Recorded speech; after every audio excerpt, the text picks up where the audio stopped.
আর ত্রিপুরার বুকে বামপন্থীদের যে ঐতিহ্যের ইতিহাস, সেটা হচ্ছে এই ইতিহাসকে আরো পুষ্ট করেছে।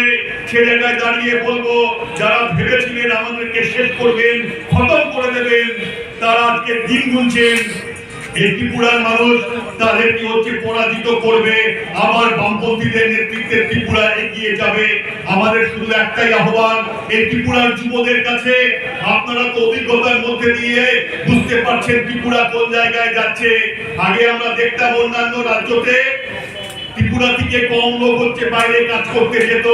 এখন আপনি অন্য রাজ্যে গিয়ে জিজ্ঞাসা করবেন, দেখবেন 5 জনের মধ্যে 1 জন পাবেন ত্রিপুরা যারা বাইরে কাজ করতে গিয়েছে। সবাই বড় বড় কোম্পানিতে কাজ করছে এমনটা নয়। এর 90% কাজ করছে দিনমজুরের, খেটে শ্রমিকের কাজ করছে। কোনো হোটেলে, কোনো দোকানে, কোনো রেস্টুরেন্টে, রাস্তা তৈরির কাজ, ব্রিজ তৈরির কাজ, এসবে তাদেরকে যুক্ত হতে হচ্ছে। এই ত্রিপুরা নিশ্চয়ই আপনারা চাননি, এটা ত্রিপুরার ভবিষ্যৎ হতে পারে না। তাই ত্রিপুরাকে ঘুরে দাঁড়াতে হবে, এই পরাজিত করতে হবে এই সাম্প্রদায়িক বিচ্ছিন্নতাবাদী শক্তিগুলোকে, আরএসএস, বিজেপিকে। তাহলে ত্রিপুরা প্রকৃত উন্নয়নের পথে এগিয়ে যাবে। আমি আমার কথা বাড়াবো না। রাজ্য জুড়ে ডিওয়াইএফআই এবং ডিওয়াইএফ পদযাত্রা সংগঠিত করছে 3টে দাবিকে সামনে রেখে। আমরা আমাদের সংগঠনের কেন্দ্রীয় কার্যনির্বাহী কমিটির পক্ষ থেকে অভিনন্দন জানিয়েছি যে হ্যাঁ, এরকম একটা কর্মসূচি ত্রিপুরা রাজ্য জুড়ে প্রয়োজন ছিল, যেখানে আমাদের কথা ওরা পৌঁছতে দিত না, কিন্তু মানুষ শুনতে চায়। সেটা তারা আজকে আটকাতে পারছে না, আমরা পৌঁছে যাচ্ছি।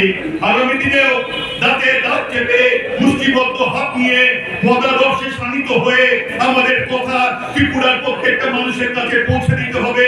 আপনারাই দায়িত্ব গ্রহণ করেছেন, তাই শত আক্রমণের পরেও আজকে আমরা এখানে দাঁড়িয়ে সভা করছি।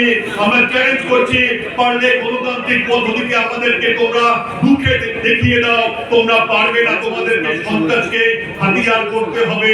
আমি শেষ করবো আমার কথা বলে, এই পদযাত্রা শুধুমাত্র একদিনের একটা পদযাত্রা নয়।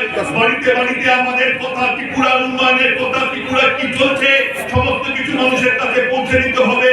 বিকল্পের কথা বলতে হবে, তাহলেই আমরা লড়াইতে জিততে পারবো। আজকে এখানে বুক ভরা হচ্ছে, উৎসাহ নিয়ে ফিরে যাবো রাত্রেবেলা দিল্লিতে, যে হ্যাঁ, একটা রাজ্যে ডিওয়াইএফআই লড়ছে, বুক চিপিয়ে লড়ছে, আর এই লড়াইতে আমরাই জয়ী হবো। ইতিহাস বলছে কখনো কখনো কোনো লড়াইতে দুপা পিছিয়ে যাওয়া মানে সেই লড়াই শেষ হয়ে যাওয়া নয়। অনেক সময় দুপা পিছিয়ে যাওয়া মানে 10 পা এগিয়ে যাওয়ার অঙ্গীকার করা। সেই অঙ্গীকার করে আজকে আমাদের পদযাত্রা শুরু হবে। আপনাদের সবাইকে। তুমি আছো রান্নাঘরে, তাই সুগন্ধে ভরে, যা খুশি তেমনই খাই তোমার জাদুর রান্নায়। থাকে শুধু লংতরাই, থাকে শুধু লংতরাই।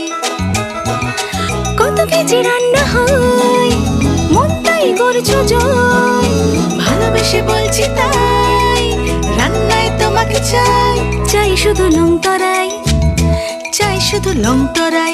লংতরাই গুঁড়ো মশলা, রান্নায় তোমাকে চাই। চাই শুধু লংতরাই।